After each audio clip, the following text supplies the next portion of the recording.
കൊടുത്തവനൊരു സ്വർഗമുണ്ട്, പള്ളി കെട്ടിക്കൊടുത്തവന് സ്വർഗമുണ്ട്, ഖുർആൻ പഠിച്ചവന് സ്വർഗമുണ്ട്, നോമ്പ് പിടിച്ചവന് സ്വർഗമുണ്ട്.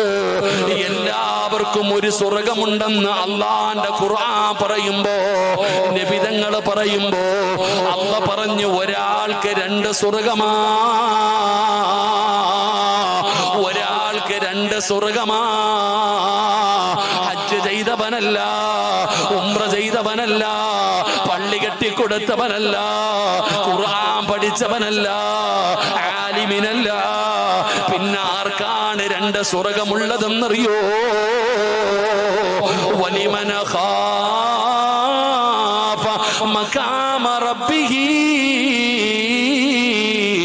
ജന്നതാ.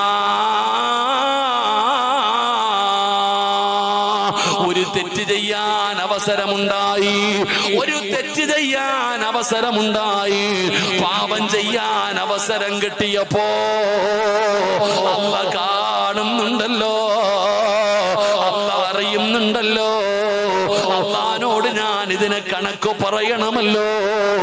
അല്ലാഹു കാണുന്നുണ്ടെന്നുള്ള ബോധത്തോടെ ആ പാപത്തിൽ നിന്ന് പിന്തിരിഞ്ഞ അല്ലാഹു നിനക്ക് 2 സ്വർഗം തരുമെന്ന് അല്ലാഹുവിന്റെ വിശുദ്ധ ഖുർആൻ.